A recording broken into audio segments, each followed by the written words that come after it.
Ember. Lama-lama di sini, lama-lama di bawah.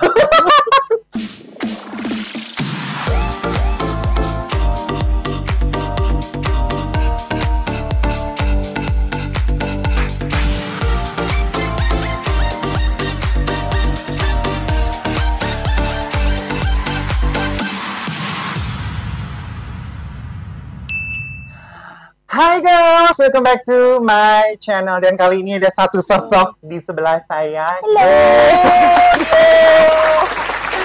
Jadi ini sebenarnya kontennya kita bikin dadakan ya.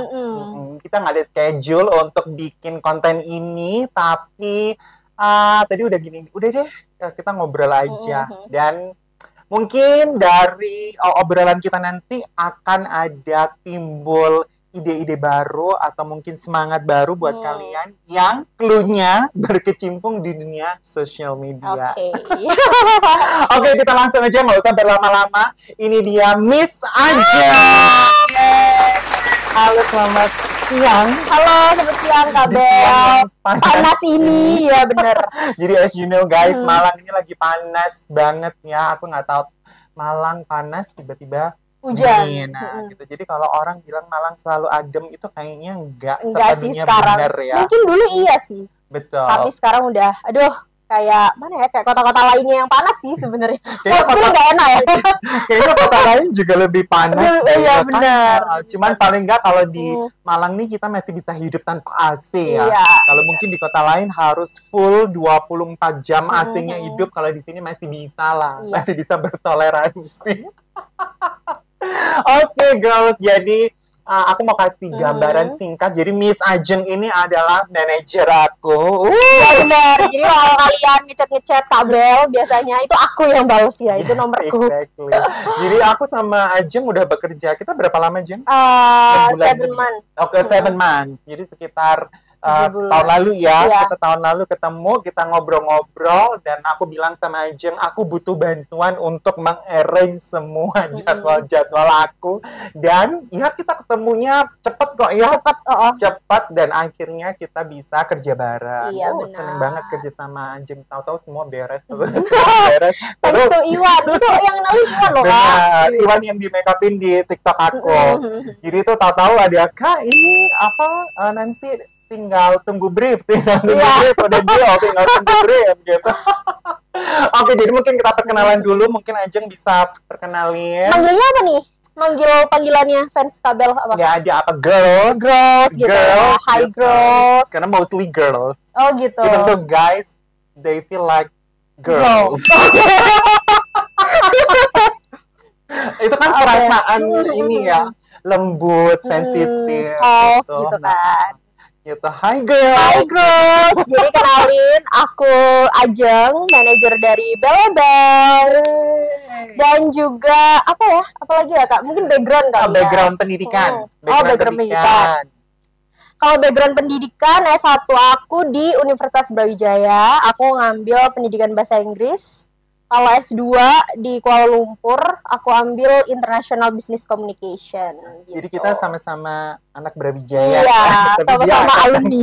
Tapi dia angkatan muda, gue angkatan lebih tua. Angkatan berapa kalau boleh tahu? Oh, 2003. Aduh, bisa dicek ya berapa? Bisa dihitung, dikalkulasi sekarang umurnya Kabel berapa? 2003 tuh berarti, ya Tuhan, 19 tahun yang lalu loh. Oh my God. Berarti aku tuh masih, apa ya, SMA, apa masih SMP kayaknya.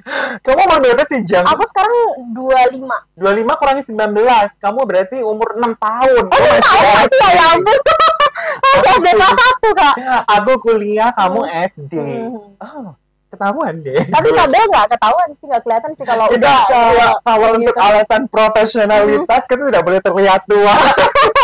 Kita harus relate ya. Kita harus relate biar bisa mengikuti tren kekinian gitu.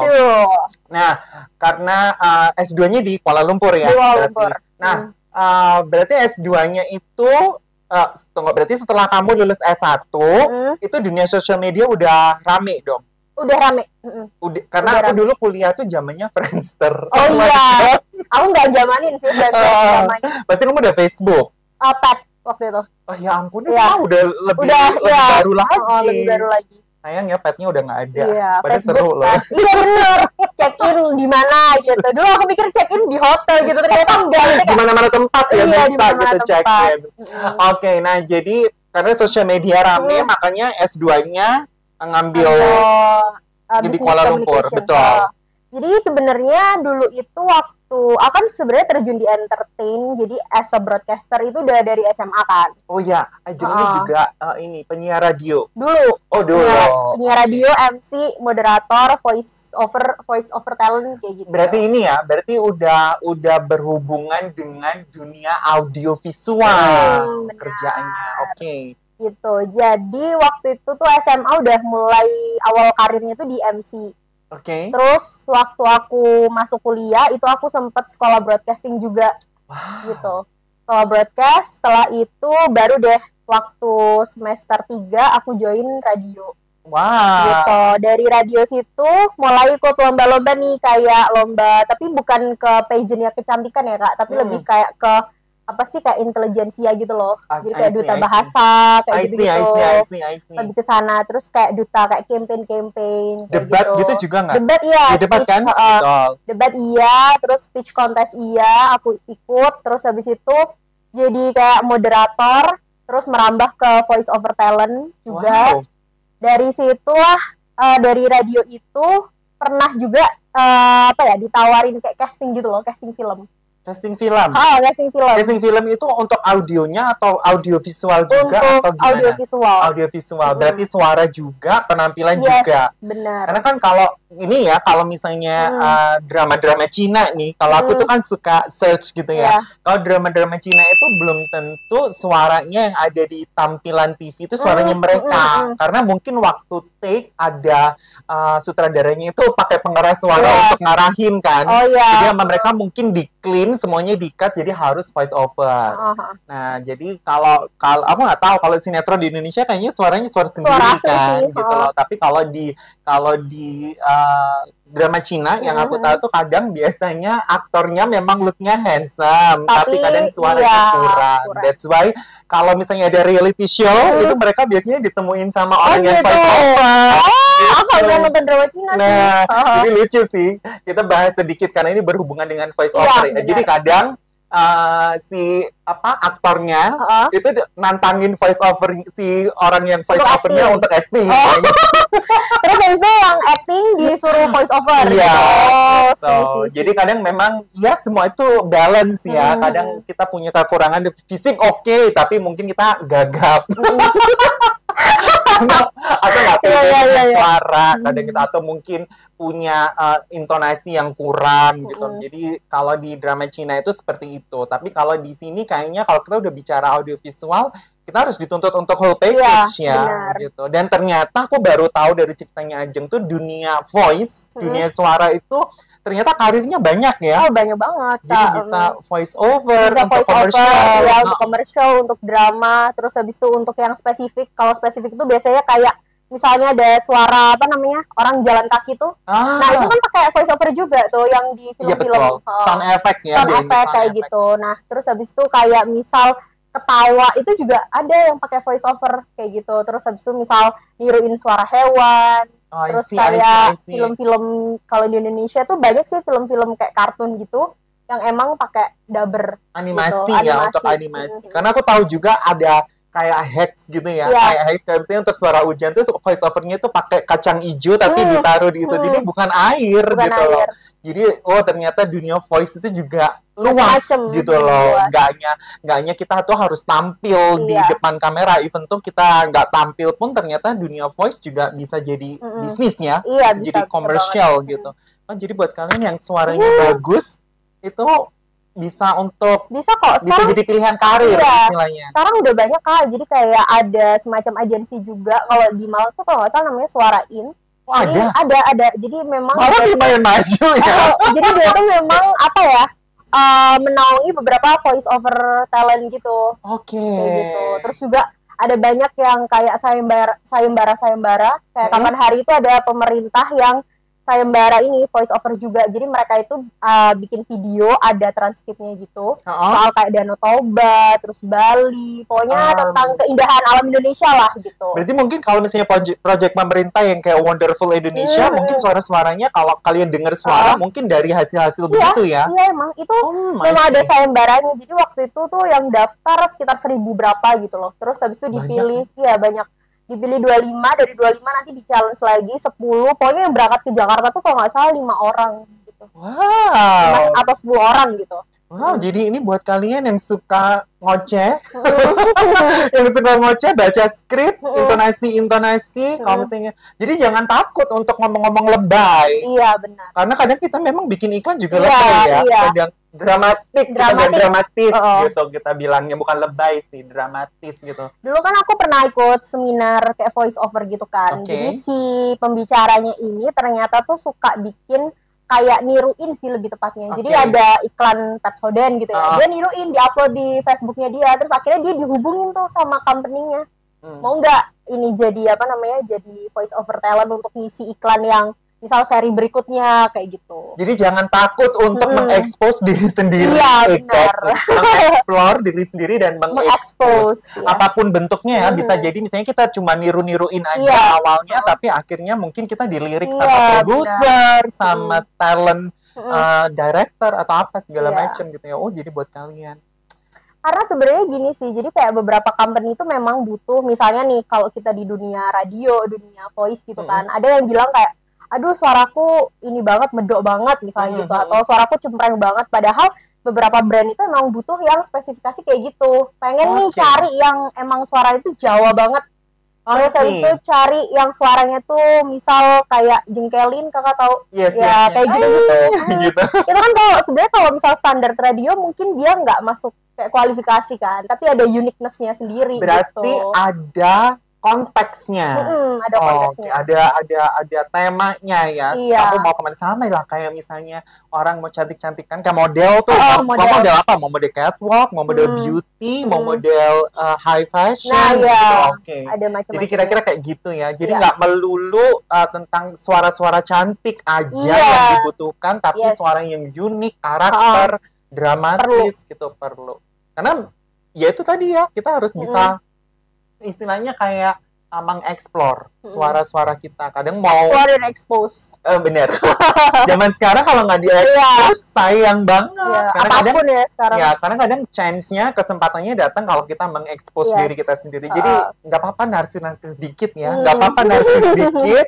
Karena siapa tahu itu bisa jadi income atau jadi karir gitu. Oke. Jadi itu seru kan. Makanya ketika ngobrol jurusannya dia apa waktu pertama kali kan tanya kan jurusannya apa, terus aku bilang wah kayak ini memang ada kecocokan karena mungkin kalau kita relate-nya mungkin Ajeng lebih untuk dealing atau komunikasi dengan klien gitu. Karena kan nggak semua orang, kita kadang sebagai, kalau aku bilangnya talent ya, kita sebagai talent kadang fokusnya ya bikin konten dan bikin konten. Kadang untuk dealing sama klien tuh kayak aduh gue masih kepikiran konten gue belum selesai juga selesai.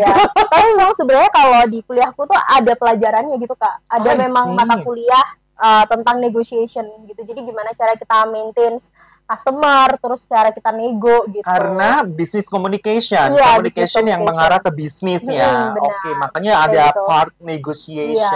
Wah, ini seru banget. Jadi buat kalian yang suka dealing nih, kayaknya harusnya ambilnya memang business communication ya. Balas chat aja tuh ada triknya gitu. Gimana caranya biar klien kita tuh balas. Oke, kalau yang aku tahu basicnya biar pembicaraannya itu nggak keputus, itu kita terakhirnya kayak harus kasih pertanyaan gitu nggak sih? Maksudnya itu kan kalau kita ngomong dari segi basic ya, maksudnya jangan sampai misalnya ini ditanya ini kamu udah makan gitu, iya udah, jangan gitu. Ditanyain iya udah, kamu juga udah makan atau belum? Nah itu kan nanti dia itu termasuk salah satunya, sama ada timingnya juga. Kalau misalnya kayak klien nih balas 2 kali chat gitu ya, kita kalau misal balas sekarang ini pembicaraan habis, dia nggak akan remember kita lagi. Jadi kita balasnya tuh harus besok. Biar dia tuh kayak ternyata kemarin aku chat ini ya, terus habis itu siapa tahu kan besok dia kayak mikir lagi gitu loh, misal mau pakai talent A gitu ya. Jadi Kayak buat gitu. kalian yang lagi nggak dibales sama pasangannya, biar remember Iya, sama biar pasangannya. chat lagi besok gitu. Biar diingat gitu biar ya. diingat Oke. gitu. Jadi kalian sekarang juga bisa jual mahal. Oke, besok gue ada. Tapi kalau ini ya, mengandung pertengkaran, gue gak ikut-ikut. Oke, jadi itu tadi background. Kita tahu background pendidikannya Ajeng, terus juga pekerjaannya. Kalau sekarang lagi aktif apa, Ajeng? Kalau sekarang karena pertama aku sebenarnya kerja ada office hour sih, ada kerja corporate gitu, terus juga sambil ya ini bisnis agensi ini. Oke, nah sama kemarin aku lihat di Instagramnya Ajeng. Oh ya, Instagramnya Ajeng nanti aku taruh di sini, follow ya. Iya, boleh kan ya, follow? boleh dong. Jadi kemarin tuh ada bikin kayak apa sih, kayak lorong bioskop gitu Iya, lah. Itu apa tuh konsep berarti? Jadi gini, apa namanya karena kan kalau kerja di corporate kan sebenarnya banyak usianya yang udah kayak tua-tua gitu loh Kak. Oke. Ya kan? Terus mungkin dari bukan segi Gen Z. Iya, bukan Gen Z. Mungkin dari segi kayak kreativitas dan juga kayak males mungkin ya ngurusin hal-hal yang kayak gitu. Terus akhirnya project kayak renovasi gedung di kantor aku tuh dipasrahin ke aku gitu. Oke, karena mungkin ngelihat Ajeng udah biasa konsep kali. Iya, kayak gitu. Terus juga kan karena apa ya masih muda gitu katanya mungkin pengetahuan tentang konsep minimalis sekarang tuh yang lagi in kayak gimana sih? Nah, biar kekinian, biar kekinian. Seperti itu. Jadi ya berarti ya semuanya harus bisa lah Ajeng ya. Kita mau kerja tampil, mau kerja di belakang layar juga semuanya harus bisa. Oke, sekarang kita ngomong tadi kerjanya ada agency. Nah, mungkin ini yang akan jadi obrolan kita, yang banyak obrolannya di siang ini. Agency apa?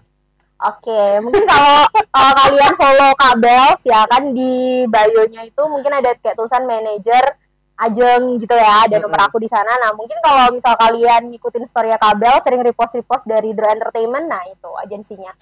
Sebenarnya kita masuknya di kayak DRO Group gitu sih Kak. Jadi Draw itu nggak cuma entertainment, tapi kita ada kayak social media agency juga dan juga event. Kalau social media agency itu berarti kamu akan membantu orang-orang untuk mengatur social medianya. Untuk lebih ke konsep sih kita, bukan kan ada tuh social media agensi yang fokusnya itu ke selling, ke marketing, kayak digital marketing. Nah kita lebih ke kayak kreatif konten. Kreatif konten itu berarti kalau misalnya kita bisa ngelihat bentuknya, itu berarti dari kayak susunan postingan, atau tampilan, color chart, kayak gitu ya. Konten kalendernya juga bikin, terus habis itu mungkin apa sekarang yang lagi in, kontennya apa, nah itu kita bikin. Oke, jadi buat kalian yang mungkin kalau misalnya males untuk natain feed-nya, gitu ya, paling gampang natain feed atau stories-nya atau highlight-nya, mungkin bisa langsung ke Draw kreatif. Draw kreatif. Satunya lagi jadi semacam kayak IO gitu nggak sih? Kalau kita bisa bilang gampangnya mungkin kayak IO.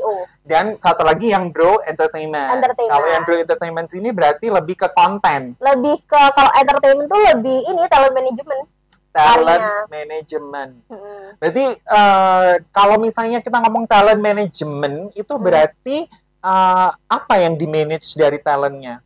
Mulai dari konten pasti, terus juga apa ya, personal branding mereka, terus juga kan gini ya, kadang brand itu kalau misal kita ngomongin cantik itu kan banyak variasinya. Cantik yang seperti apa gitu. Nah, biasanya brand itu kayak punya kriteria. Aku butuh misalnya talent untuk produkku yang kriterianya kulitnya sawo matang, rambutnya agak keriting kayak gitu. Nah, nanti dari situ aku ngeplotin talentku. Oh, ternyata yang cocok ini nih. Nah, itu aku rekomendasiin ke brand kayak gitu sih. Berarti ini dong, ngurusinnya itu ngurusin personal. Ngurusin personal.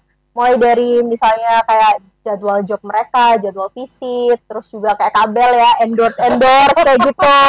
Terus scheduling endorse kayak gitu sih. Nah, berarti sekarang nih kalau misalnya kita ngomongin ngurusin personal, pusing nggak? Iya, karena banyak kepala ya. Banyak kepala. Berapa sih talentnya sekarang? Sekarang berapa ya? Yang masuk di Draw itu ada kali 10, tapi kita juga ada yang freelance gitu. Jadi kayak misal kita nggak masuk di di list chartnya Draw, tapi kalau memang aku butuh, aku biasanya in ke mereka juga. Jadi ada istilahnya tuh kayak full time talent sama part time talent kayak gitu kali ya. Gitu mungkin ya. Jadi kalau full time semua progresnya dipantau dari pengembangan pribadi. job segala macam, progress lah apa segala macam semua ada reportnya. Tapi kalau ke part timer mungkin lebih ke second option. Kalau misalnya butuh kuantitas itu biasanya ada callingan gitu. Tapi selama ini lebih enak yang full timer harusnya ya. Iya, karena kan juga, kalau ada job masuk yang pertama ditawarin yang pasti yang full timer. Jadi kalau misalnya yang kayak apa part time itu ya memang second option sih gitu. Kenapa namanya Draw Entertainment? Itu berangkat dari grup. Jadi kan partner aku, co-founder aku ya, ini yang ada di sini. Itu kan dia coach olahraga ceritanya ya kan. Terus waktu itu dia itu bikin kayak grup di WhatsApp gitu, namanya Diet Room Only. Jadi dia itu memang mengcoaching. Iya gitu awalnya Diet Room Only. Jadi yang menginisiasi itu sebenarnya dari awal tuh kita bertiga. Aku ada satu juga yang sekarang udah nggak di draw lagi sih. Terus sama ada ini Coach Stevian itu. Berarti ini foundernya. Iya. Foundernya gitu. 3 ini. Sekarang jadi 2. Iya, karena satunya udah lepas. Jadi tinggal berdua. Ternyata namanya Diet Room. Diet Room Only. Waktu itu awalnya tuh kita nggak ada kepikiran untuk sampai bikin ke agensi sih. Waktu itu karena pertama kali kita bikin kan kayak kita kan suka jalan-jalan, suka olahraga, suka makan gitu. Terus jadi bikin konten-konten biasa aja sih yang di-share di YouTube gitu. Nah, terus ada yang lihat, habis itu ada tawaran lah masuk. Bisa nggak nih apa staycation di sini nanti bandingnya konten kayak gitu. Jadi akhirnya dari situ bikinlah entertainment biasa yang isinya tuh cuma orang-orang temen deket aja gitu awalnya. Terus itu tahun berapa? Tahun 2019 akhir masuk ke 2020. Berarti udah bisa dibilang 2 tahun, udah mau 3 tahun lah ya. Iya, udah tapi mau 3 tahun. Aku bisa bilangnya sih untuk kayak kita full di draw-nya itu baru 2022. Karena ada masa trial kan kalau di bisnis tuh. Betul. Jadi istilahnya baru established tuh benar-benar formally established tuh 2022. Berarti yang istilahnya tuh aktif itu setahun belakangan ya, kita bilangnya gitu. Nah, itu berarti dari yang lingkupnya kecil jadi lebih besar lingkupnya. Pusing. Sama kayak di draw kreatif. Jadi waktu itu tuh kita nggak ada kayak basic. Mungkin partner aku itu dia kan ada basic foto ya, tapi kan nggak yang menggeluti dunia fotografi. Betul, karena berangkatnya hobi banget gitu. Iya benar. Terus habis itu waktu itu ada temen dekat yang memang punya kayak cafe gitu, terus minta tolong ada fee-nya juga sih, kayak bisa nggak ini foto produk gitu. Akhirnya dari situ kita nyicil lighting, mulai nyicil yang lain, jadi itu kayak serba ini mumpung ada kalau kita jualan di pasar kan penglaris kayak gitu terus akhirnya ya udah deh diseriusin konten-konten. Jadi bukan yang punya modal gede langsung beli semua gitu ya. Itu nyicil Kak, kita nyicilnya tuh ada kali 6 bulan. Jadi beli apa dulu, kayak yang misalnya nih project sekarang butuh apa dulu beli, terus nanti ada project lagi, dari project pertama nanti kurang apa beli lagi dikit gitu kan. Beli lagi gitu. Iya sih, kalau misalnya langsung berat gitu ya emang gitu kan. Terus kan di 2020 ya benar 2020 September kan aku udah mulai masuk tuh S2-nya. Jadi waktu itu tuh ada kayak studi kasus gitu. Nah, aku mengangkat lah produk aku ini, brand aku ini yang tunggu, berarti kamu waktu jalan draw ini juga sambil S2? Iya, sambil S2. Gitu. Ya ampun aja mikirnya ya Tuhan. Iya gitu. Jadi waktu itu tuh kita disuruh bikin kayak suatu kasus gitu ya, suatu kasus dalam dunia bisnis gitu yang nanti dipresentasikan. Nah, kebetulan aku mengangkat draw ini gitu. Ini ya real problems, maksudnya real problems aja. Gitu. Mulai dari kayak gimana engage customer, karena kita kan nggak ada produk ya, kita adanya tuh kayak jasa. Betul. Gitu. Berarti kan Iya benar, abstrak. Terus juga sustainability kan, kalau misal produk tuh bisa dilihat misal dari kualitasnya, terus ini bakal sustain, bisnis ini bakal sustain berapa lama, itu kan tahu ya kalau produk. Tapi kalau jasa kan enggak gitu, tergantung permintaan. Nah, itu akhirnya aku bikinlah itu studi kasus, dapat ini dari profesorku waktu kuliah, dapat masukan gini-gini. Jadi kalau jasa itu ya kita harus menimbulkan suatu masalah agar orang itu punya needs, butuh sama kita. Betul. Jadi kita menjadi jasa yang dibutuhkan. Iya benar. Jadi kita problemnya apa dulu nih, problem yang lagi dihadapin orang. Nah dari situ kita menciptakan needs-nya apa kayak Betul. gitu. Sama kayak aku bilang sama Ajeng ya, problemku itu adalah aku tuh nggak bisa handle klien. Kayak aku bilang gitu kan, makanya kenapa kita bisa relate, karena ya aku punya needs-nya gitu kan.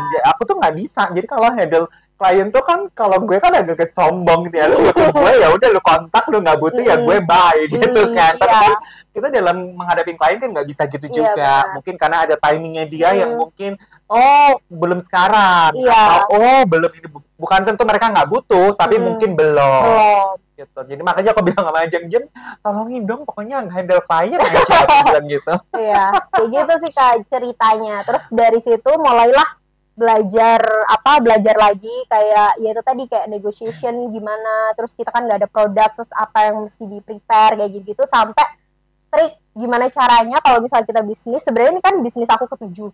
Oh my god, kamu punya apa nih bisnis? Dulu aku tuh sempat bisnis bakso pernah, terus kardigan pernah. Ini semua masih jalan? Enggak, udah enggak. Yang paling rugi tuh di bisnis bakso aku. Makanan. Jadi makanan itu memang susah sih. Iya, jadi sebenarnya ruginya juga itu karena kayak persoalan yang tidak selesai gitu. Jadi masalah internal sendiri, tim yang nggak selesai. Nah itu kan juga aku angkat juga gitu di study case aku. Jadi kayak ini adalah percobaan gitu ya, percobaan bisnis ke-7. Trial ya. Trial. Yang gimana caranya biar aku tuh nggak gagal kayak sebelum-sebelumnya. Nah itu dapat advice tuh dari dosen-dosen aku di sana kayak gitu. Practice makes perfect. Nggak bisa di skip lah, nggak bisa dilewatin. Kalau kamu mau perfect ya kamu harus practice. Dan salah satunya practice ya memang ujungnya bisa berhasil bisa gagal. Jadi duit aja kan. Kamu mau berhasil ya go, atau gagal you have to stop and then try the another way kan gitu kan. Jadi iya, tapi kalau misalnya kita bilang makanan sama jasa, kalau makanan kan barang busuk. Kalau buang ya buang, kelihatan banget barang-barang dibuang. Hitungannya berapa kelihatan. Tapi kalau jasa ini kadang emang tahu seleksi alam ya, menghilang dirinya talent-talent yang tidak kuat mental. Benar, gak kuat sama schedule yang padat udah hilang. Mundur teratur melipir gitu. Salah satu masalahnya itu waktu itu memang di ini sih Kak, terlalu agresif akunya gitu. Ideal. Agresifnya karena kepingin ideal, tau gak sih kalau kita pertama-tama bisnis itu biasanya kan kayak nanti gue goalnya harus begini karena tapi kan kadang pas jalan itu kan ada kendalanya gitu loh. Jadi biasanya sih kalau orang kalau orang pertama-tama bisnis itu biasanya menggebu-gebu memang, tapi biasanya tengah ke belakang atau kalau dia udah biasa di situ ujiannya lu bakal tetap semangat. Maksudnya gini, kalau misalnya dapat kendala lu bakal ngambek nggak? Tiba-tiba kayak yaudah deh gue nggak bisnis lagi gitu kan ada tuh yang kayak gitu. Ada juga kayak takut rugi, kayak udah rugi sekali yaudah deh nggak mau rugi lagi gitu. Dan ternyata gini ya, orang-orang yang kali ini dari experience-ku ya, ternyata kalau orang-orang yang udah berpengalaman banget, maksudnya ini kalau misalnya kita tuh kalau di company itu kita bilangnya kita supervisor lah gitu, sama yang di atas CEO gitu ya. Kita tuh dari scope supervisor nih kita udah coba untuk pikir solusinya dari segala cara, dan kita ngerasa kayaknya gue udah bisa pikirin semua kok gitu. Jadi kalau misalnya gue report ke CEO, ini pasti juga ujung-ujungnya jawabannya sama karena kita udah mikirin semuanya. Tapi ternyata begitu kita konsultasi sama CEO-nya itu bisa mikirin hal-hal yang nggak bisa dipikirin sama supervisor loh.